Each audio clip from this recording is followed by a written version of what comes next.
Dalam hidup, kita seringkali hanya melihat apa yang tampak di permukaan. Baju yang kumal, langkah yang lesu, dan wajah yang letih. Kita lupa bahwa di balik semua itu, bisa jadi tersimpan cahaya besar yang belum menyala. Cerita ini bukan hanya tentang seorang ulama dan seorang gadis kecil yang memungut botol di pinggir jalan. Ini adalah kisah tentang takdir, tentang pertemuan yang sudah digariskan sejak lama, dan tentang warisan spiritual yang memilih jalannya sendiri. Melalui perjumpaan singkat antara Gus Ikdam dan Salsa, kita diajak menyaksikan bagaimana cahaya yang nyaris padam bisa menyala kembali. Bukan karena kekuatan dunia, tapi karena cinta, zikir, dan restu langit. Selamat menyelami kisah yang lembut tapi menggugah ini. Dalam suatu malam yang tak biasa, Gus Ikdam bertemu dengan Salsa, seorang gadis pemulung yang hidup dalam kemiskinan. Di balik wajah lusuh dan kaki mungil yang menapak jalanan, tersembunyi sebuah cahaya yang belum menyala. Gus Ikdam, dengan kelembutan hatinya, menuntun Salsa ke jalan zikir dan doa. Namun, kisah ini bukan hanya tentang pertolongan, melainkan juga tentang takdir besar yang tersembunyi. Salsa ternyata bukan gadis biasa. Ia adalah keturunan wali, pewaris warisan spiritual yang terlupakan. Perjalanannya dari jalanan menuju cahaya takdirnya akan mengubah segalanya. Malam itu, udara Mojokerto terasa lebih dingin dari biasanya. Langit menggantung awan tipis, seolah menutup bintang agar tak terlalu terang. Gus Ikdam baru saja menyelesaikan ceramah di sebuah mushola kecil di pinggir kota. Ia berjalan sendiri, seperti biasa, tanpa pengawalan, hanya bersarung dan bersandal jepit, membawa tas kecil berisi kitab dan air mineral. Saat melintasi gang sempit menuju parkiran, matanya menangkap sosok kecil di bawah lampu jalan. Seorang anak perempuan duduk, jongkok menggenggam karung lusuh yang separuh terisi botol plastik dan kaleng bekas. Rambutnya acak-acakan, pakaiannya kebesaran, dan sandal jepitnya tinggal satu. Gus Ikdam memperlambat langkah. Bukan karena curiga, tapi karena hatinya seperti ditarik sesuatu. "Dek, udah makan malam?" tanyanya lembut. Gadis itu mengangkat kepala, matanya bening tapi lelah. "Belum, Pak. Namamu siapa?" "Salsa." Ada jeda. Gus Ikdam duduk di trotoar, sejajar dengannya. "Ayo ikut saya makan ya." Salsa menatapnya lama. Mungkin heran kenapa ada orang dewasa yang mengajaknya makan tanpa mengusir atau mengomel. Perlahan, ia mengangguk. Warung tenda sederhana jadi tempat pertemuan mereka yang pertama. Gus Ikdam memesan nasi pecel 2 porsi. Salsa makan pelan-pelan, sopan, meski jelas sekali ia sangat lapar. Tangannya gemetar menahan dingin. Setiap sesendok nasi, ia menunduk dulu, seolah berdoa dalam hati. "Orang tuamu di mana, Dek?" tanya Gus Ikdam pelan. Salsa diam sebentar. "Ibu meninggal waktu saya kecil. Bapak saya hilang. Katanya ke Kalimantan, kerja. Tapi nggak pulang-pulang." Gus Ikdam mengangguk kecil. Tak ingin mengorek lebih jauh. Ia hanya menatap wajah gadis. Itu kurus, tapi teduh. Setelah makan, Gus Ikdam mengeluarkan tas kecilnya, mengambil selembar uang dan menyerahkannya pada Salsa. "Ini buatmu, tapi bukan cuma ini, ya. Besok sore, ketemu saya lagi di sini. Saya mau ajarin sesuatu. Mau?"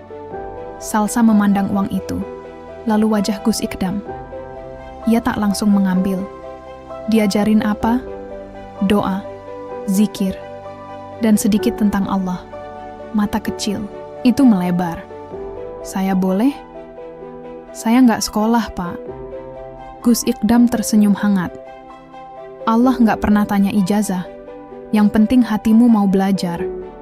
Dan malam itu, dalam keheningan warung tenda dan suara serangga, Gus Ikdam tahu, ia tak sekadar bertemu seorang gadis. Ia bertemu takdir. Keesokan harinya, langit mendung seperti menggantungkan tanya. Gus Ikdam duduk di bangku kayu dekat warung tenda yang sama. Jarum jam sudah melewati pukul 5 sore, dan ia menatap jalanan dengan sabar. Tak ada keraguan di wajahnya, hanya ketenangan seorang guru yang percaya pada muridnya, meski baru sehari bertemu. Dan benar saja, dari kejauhan muncul sosok mungil dengan karung di pundak. Sandalnya masih satu, tapi kali ini rambutnya disisir, rapi dan bajunya tampak dicuci meski sudah lusuh. Salsa datang dengan malu-malu, tapi ada semacam rasa percaya yang mulai tumbuh di matanya. "Saya datang, Pak," ucapnya pelan. Gus Ikdam tersenyum, lalu menepuk bangku di sebelahnya. "Bagus, duduk sini." Warung sudah tutup sore itu. Tapi Gus Ikdam membawa 2 bungkus nasi dari rumah, lengkap dengan air mineral dan 2 potong kue. Mereka makan berdua dalam keheningan yang nyaman. Setelah makan, Gus Ikdam mengeluarkan tas kecilnya dan membuka mushaf kecil berwarna biru. Lalu, dengan suara lembut, ia mulai melafalkan satu zikir pendek. Subhanallah, Subhanallah, Subhanallah. Salsa memperhatikan, lalu mengikuti dengan lirih. Awalnya pelan dan ragu, tapi lama-lama suaranya menjadi jelas. Ada getar di setiap ucapannya. Gus Ikdam menutup mushaf dan memandang gadis itu dengan penuh perhatian. "Kamu pernah belajar zikir sebelumnya?" Salsa menggeleng. "Nggak pernah. Tapi, rasanya damai, Pak." Ia mengusap dadanya sendiri. "Di sini, rasanya adem." Gus Ikdam terdiam sejenak. Ia mengenal rasa itu. Rasa yang muncul bukan karena hafal, tapi karena hati disentuh langsung oleh Yang Maha Mengingat. Kemudian, ia melanjutkan dengan potongan ayat pendek. Bismillahirrahmanirrahim. Qul huwa Allahu ahad. Salsa mengulanginya tanpa kesulitan. Bahkan, saat ayat kedua dilafalkan, ia sudah bisa menyambung sendiri. "Gus," Ikdam mengangkat alis terkejut. "Kamu baru dengar sekali. Kok bisa langsung hafal?" Salsa hanya mengangkat bahu. "Entah, Pak. Kayak pernah dengar di dalam mimpi. Tapi samar." Gus Ikdam menatap gadis itu lekat-lekat. Ada sesuatu dalam dirinya. Sesuatu yang belum bisa dijelaskan dengan akal. Ia bukan hanya cepat tangkap. Ada semacam nyala yang menyala perlahan dalam sorot matanya. Hari mulai gelap, dan Salsa pamit pulang. Tapi sebelum itu, Gus Ikdam memberikan sebuah mushaf kecil. "Ini buatmu. Besok, kalau sempat, coba hafalin surat pendek lain. Saya yakin kamu bisa." Salsa memeluk mushaf itu seakan memeluk hadiah termahal dalam hidupnya. Ia menatap Gus Ikdam sejenak, lalu berkata lirih, "Terima kasih, Pak. Rasanya, saya bukan pemulung lagi." Dan saat langkah kecilnya menghilang di tikungan, Gus Ikdam masih duduk diam. Hatinya penuh rasa heran. Siapa sebenarnya gadis ini? Malam itu, hujan turun pelan seperti bisikan langit yang sedang lirih berdoa. Salsa tidur beralaskan kardus di sudut emperan kosong dekat pasar lama. Meski hanya beratap langit dan berdinding angin malam, malam itu ia tidur lebih tenang dari biasanya. Mushaf kecil pemberian Gus Ikdam terselip erat di pelukannya. Dalam tidurnya yang lelap, sesuatu terjadi. Ia melihat dirinya berada di sebuah padang pasir yang luas. Langitnya ungu keemasan, tak ada rumah, tak ada suara, hanya angin yang membawa harum kayu cendana. Di tengah gurun itu, berdiri seorang lelaki tua berjubah putih panjang. Wajahnya teduh, berjanggut putih, dan matanya memancarkan kasih. "Salsa." Suara lelaki itu terdengar tanpa ia membuka mulut. "Ingatlah, zikir itu bukan hanya lafaz. Ia adalah cahaya dari langit yang harus kau bawa." Salsa mendekat, tapi kakinya seperti tak menyentuh tanah. Ia ingin bertanya siapa dia, tapi mulutnya tak bisa terbuka. Hanya hatinya yang terus bertanya, "Siapa Anda?" Lelaki tua itu tersenyum. "Waktunya akan datang. Teruslah belajar, karena di dalam dirimu ada sesuatu yang diwariskan." Dan tiba-tiba ia terbangun. Nafasnya terengah, tubuhnya basah oleh embun dan sisa hujan. Tapi matanya berkaca-kaca, dan tangannya tanpa sadar membuka mushaf kecil itu. Ia mulai membaca, pelan, sambil berbisik, Bismillahirrahmanirrahim. Qul a'udzu birabbil falaq. Ia tak pernah mendengar surat itu sebelumnya. Tapi entah kenapa, lidahnya melafalkannya dengan lancar, seolah ayat-ayat itu sudah lama tersimpan di hatinya. hanya menunggu waktu untuk keluar.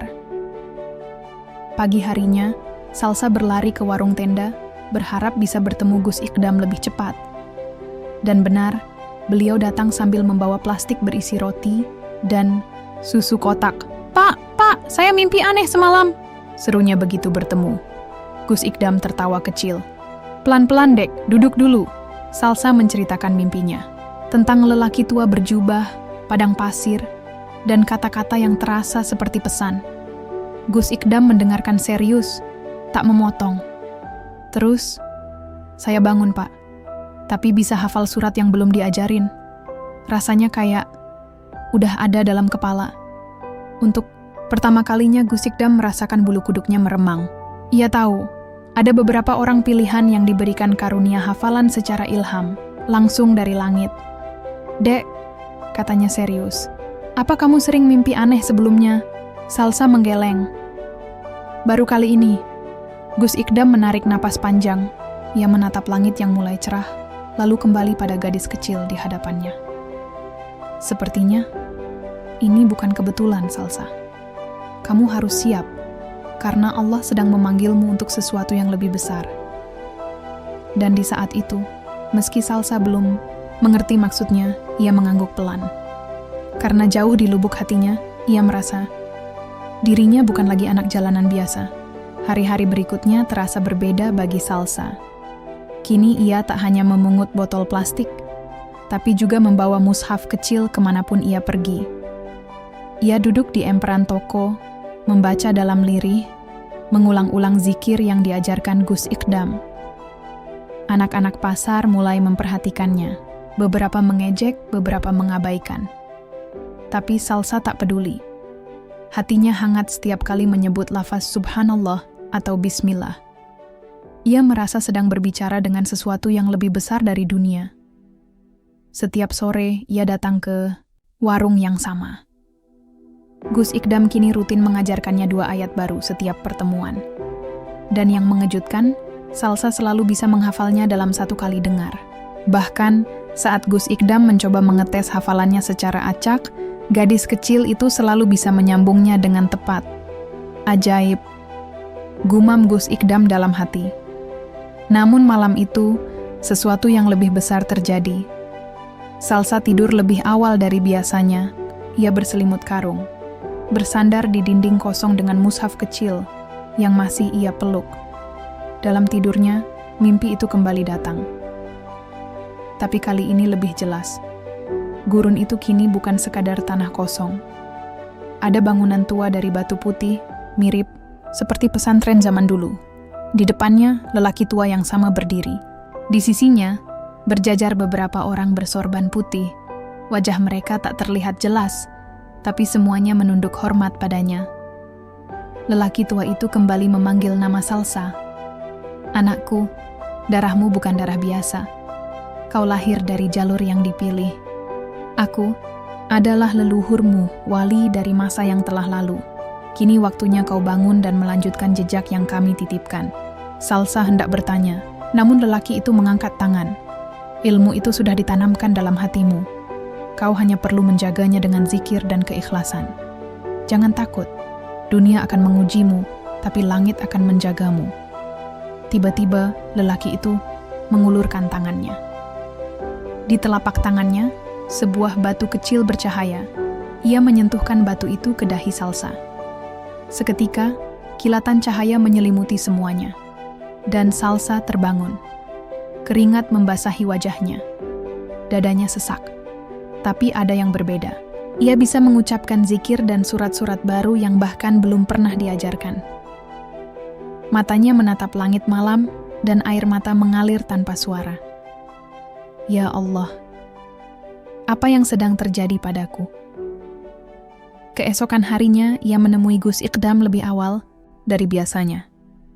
Ia menceritakan mimpinya dengan suara yang terbata-bata, tapi yang paling mengejutkan adalah ketika ia mengucapkan 1 surat panjang yang belum pernah mereka pelajari bersama. Gus Ikdam terpaku. Tangannya gemetar. Ia tahu, ini bukan hanya karunia, ini adalah warisan. Dek Salsa, kamu harus tahu, Mungkin kamu bukan cuma gadis jalanan. Mungkin kamu benar-benar keturunan wali. Salsa hanya bisa diam. Tapi hatinya kini seperti tersadar. Mimpinya bukan bunga tidur. Itu pesan dari masa silam. Dan ia harus bersiap, karena cahaya yang ia bawa mulai menarik perhatian dunia. Semenjak mimpi terakhir itu, segalanya berubah. Di pasar, nama Salsa mulai terdengar.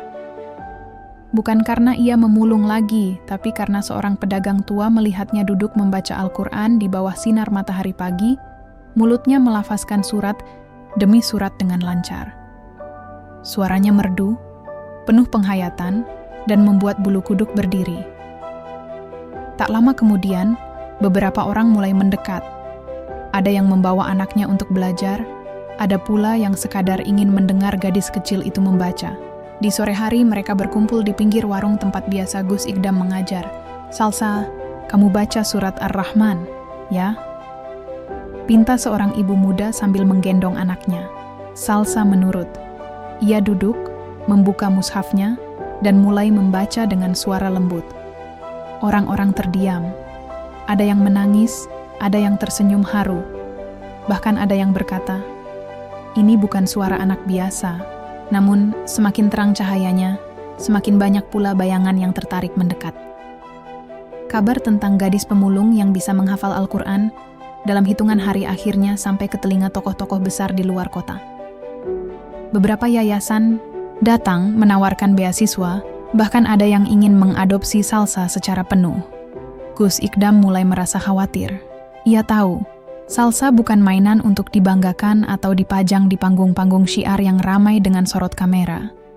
Ia adalah amanah, dan amanah tak boleh dijadikan tontonan. Suatu hari, seorang pria bersetelan jas dan mobil mewah datang menemuinya. Gus, kami dari Lembaga Quran Internasional. Kami ingin membawa anak itu. Ia bisa jadi ikon. Kami akan sekolahkan di Mesir. Gratis, semua biaya ditanggung. Gus Ikdam menatap pria itu dalam diam.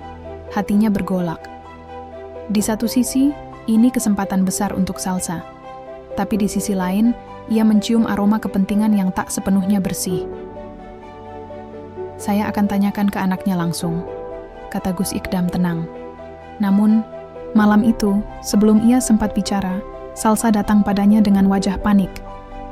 Pak, saya mimpi lagi, tapi beda. Maksudnya, tanya Gus Ikdam. Salsa menangis. Lelaki tua itu datang lagi, tapi kali ini ia marah. Ia bilang, cahaya yang dibawa bukan untuk diperebutkan, tapi untuk dijaga. Jangan serahkan warisan itu pada tangan yang kotor.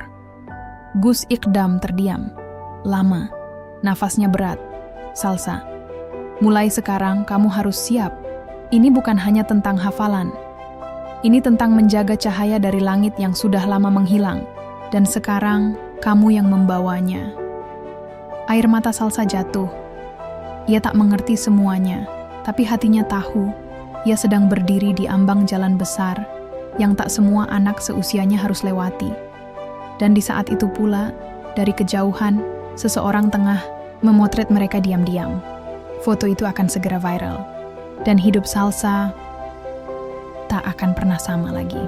Pagi itu, dunia Salsa berubah total. Video berdurasi 1 menit 47 detik tersebar luas di media sosial. Dalam rekaman itu, terlihat seorang gadis kecil berwajah lusuh, duduk di lantai pasar yang kotor, dengan mushaf kecil di pangkuannya, melantunkan surat Ar-Rahman dengan suara yang membuat siapapun terdiam. Judul video itu, Pemulung Kecil Hafal Quran, suaranya bikin merinding. Sejak saat itu, nama Salsa muncul di berbagai halaman berita, akun dakwah, bahkan dibahas oleh tokoh-tokoh besar. Followers akun-akun yang membagikan videonya meledak. Pesan-pesan mulai berdatangan. Ada yang ingin mengadopsi, ada yang ingin memberinya beasiswa, ada pula yang ingin menjadikannya simbol keajaiban. Tapi semua itu datang terlalu cepat, terlalu ramai. Di hari keempat setelah video itu viral, beberapa wartawan mendatangi Salsa saat ia sedang duduk di depan warung tempat biasanya belajar. Mereka mengerumuninya, menyorot wajahnya dengan kamera, menodongkan mikrofon. Salsa, Sejak kapan bisa menghafal? Siapa yang mengajari kamu? Apakah benar kamu punya ilmu warisan? Apakah kamu ingin menjadi dai kecil? Salsa terdiam.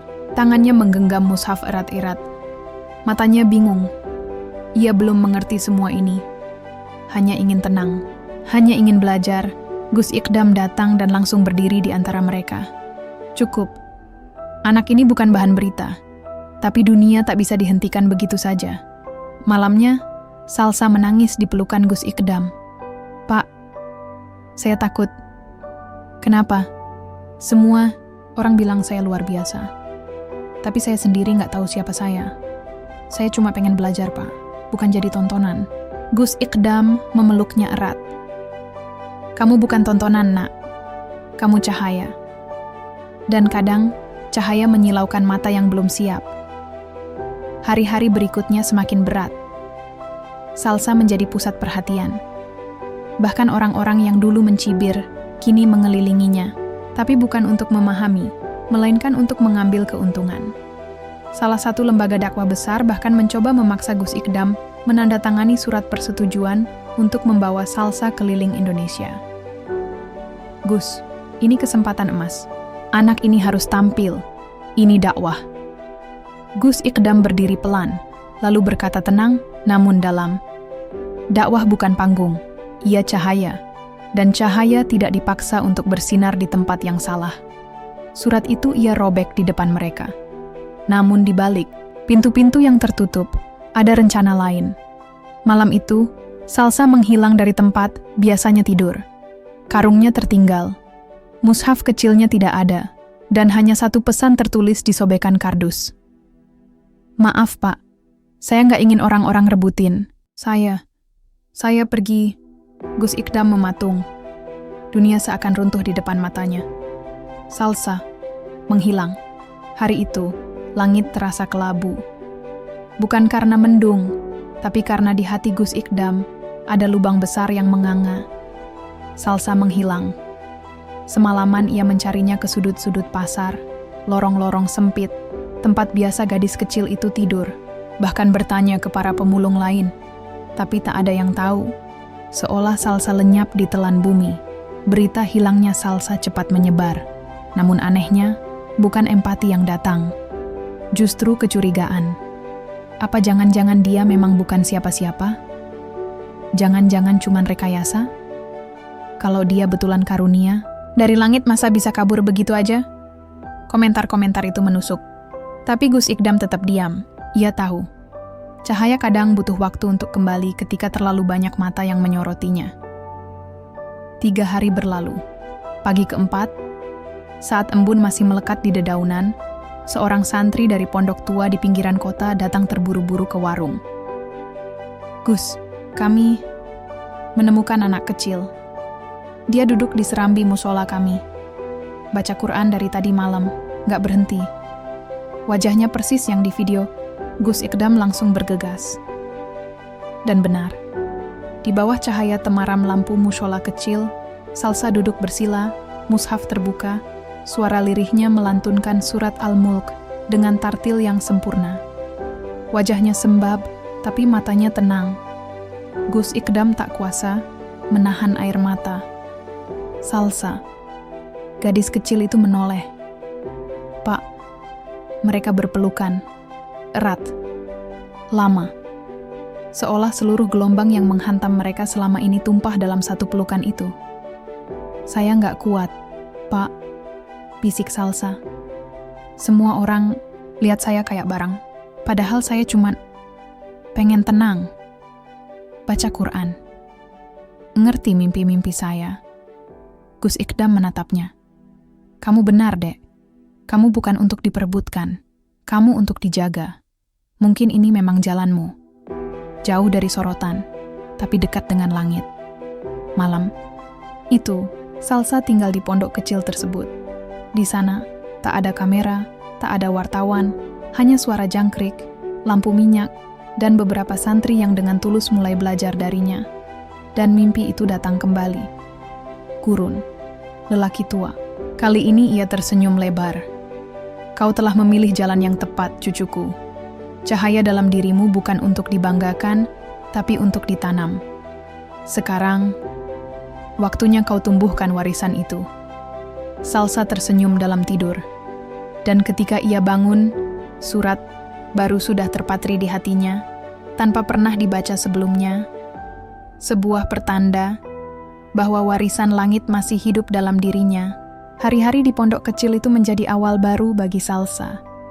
Ia tak lagi merasa dikejar-kejar kamera atau perhatian semu. Ia hanya gadis kecil yang mencintai Al-Quran, duduk bersila di serambi mushola, mengajarkan surat-surat yang ia hafal dengan ketulusan. Para santri di sana, yang awalnya tak percaya seorang anak pemulung bisa hafal banyak surat, kini takjub. Mereka belajar dari Salsa bukan hanya tentang hafalan, tapi tentang sabar, ikhlas, dan mencintai Allah tanpa pamrih. Setiap malam, Gus Ikdam datang menemani. Ia membawa kisah-kisah para wali zaman dulu dan menceritakan pada Salsa tentang silsilah para kekasih Allah. Hingga pada suatu malam, ia membawa kabar mengejutkan. Saya telusuri, Salsa, dari nama ibumu yang pernah kamu sebut. Dari catatan pesantren-pesantren tua di wilayah Jawa Timur. Dan benar, kamu adalah keturunan dari Mbah Abdul Wali, seorang ulama besar yang dahulu dikenal sangat zuhud dan mampu menghafal Al-Quran di usia 7 tahun. Salsa terdiam. Tiba-tiba semua mimpi yang ia alami seperti potongan puzzle yang mulai menyatu. Gurun, lelaki tua, warisan, cahaya. Semuanya masuk akal sekarang. Namun Gus Ikdam melanjutkan. Tapi ingat, keturunan tidak menjamin apa-apa. Warisan sejati adalah saat kamu menjaga apa yang mereka tinggalkan dengan hatimu, bukan dengan nama. Salsa mengangguk. Ia mengerti. Beberapa tahun berlalu. Salsa kini bukan lagi gadis kecil di jalanan.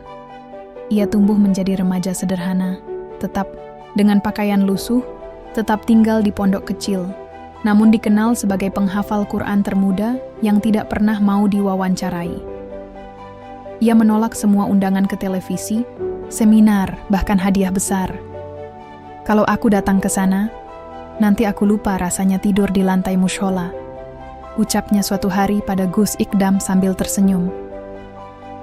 Satu-satunya yang ia minta adalah, boleh aku ngajari anak-anak jalanan yang dulu, teman-teman aku, Pak. Dan itulah yang dilakukan Salsa. Setiap Jumat sore, ia kembali ke pasar lama, duduk di emperan toko, dikelilingi anak-anak kecil berkaki telanjang yang mengintip huruf-huruf hijayah di mushaf-mushaf lusuh. Tak ada kamera, tak ada sorotan, tapi langit melihat. Dan mungkin itulah cahaya sejati yang diwariskan oleh para wali. Bukan untuk bersinar di panggung besar, tapi untuk menuntun mereka yang tersesat dalam gelap. Salsa kini bukan hanya membawa cahaya itu. Ia telah menjadi lentera yang menerangi jalan banyak jiwa.